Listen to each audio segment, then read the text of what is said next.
Have we got Dr. Pang? Doctor, good morning. Good morning. Good morning. Say, thank you for being with me. You know, I had one of my listeners when I was telling him you were going to be on with me about the Champagne situation, and he was saying, it was hard for me to figure out that a flying cork could travel 50 miles an hour and put your eye out. Well, actually, the Champagne bottle, they actually put under 90 pounds per square inch. So when you're standing in front of someone opening the bottle, and it can reach your face or to your hole. Of course, don't want that to happen, but it can reach to you in less than a second.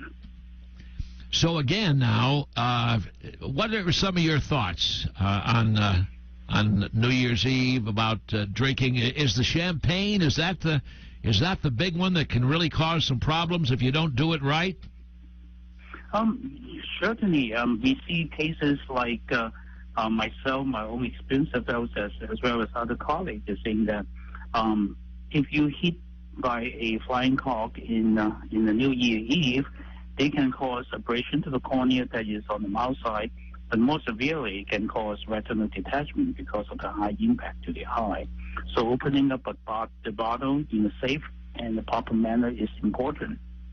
Well, again, and my listener said that he has experience. He's seen this happen, and he uses a towel. He puts, after that metal piece, and he uses a towel, and he said this will certainly help. But I didn't realize until I saw it in a magazine that this was true, that corks do travel like that and make big eye injuries. Yes. The proper way of opening the top of a champagne bottle is, first you have to chill the bottle first. Put it in the refrigerator for several hours so that the bottle is chilled. And the second vitally important thing is hold the bottle in about 45 degrees, not pointing into the cloud, but instead pointing away, and turn the bottle instead of the cork. In other words, you hold with just like what your listener is saying, cover it with a napkin and then turn the bottle, twist it. Normally twist about 6 times and the cork is going to come out. But everything that we learned from the movie about all the foam coming off the bottle and shake the bottle and pop the cork, those are all wrong. We are not supposed to open the bottle that way.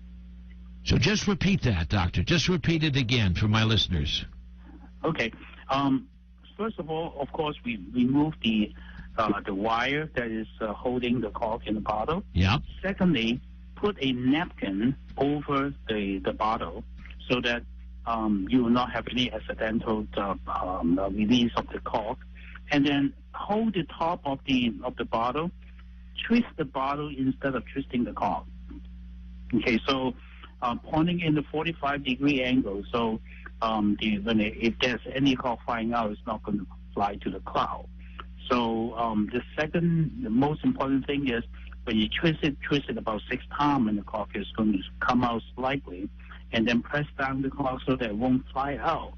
And everything that we need to do is make sure that you don't shake the bottle because it's relieving the bubble, the gas from the champagne bottle, and then make it even worse when the cork fly out.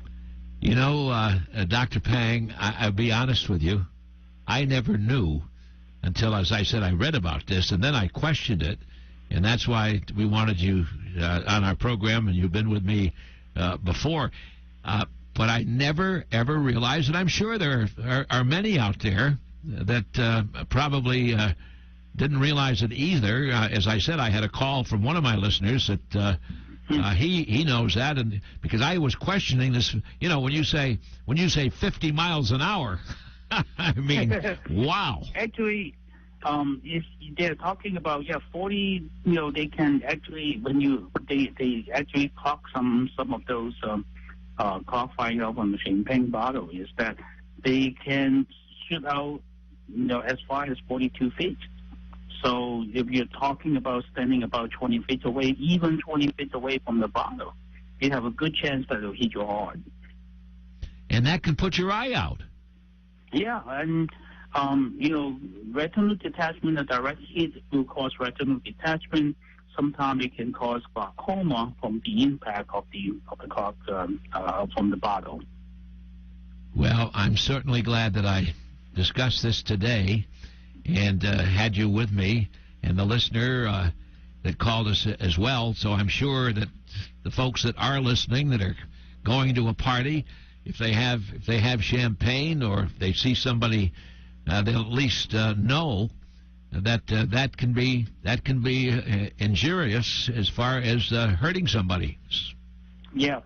So make sure that, as we mentioned earlier, the call from the champagne bottle is one of the things. But the other thing that we need to watch out is the popper that we use during the New Year celebration, as well as like sometimes we will heat up a couple of the sparkler. And those are also, things that we need to watch out for.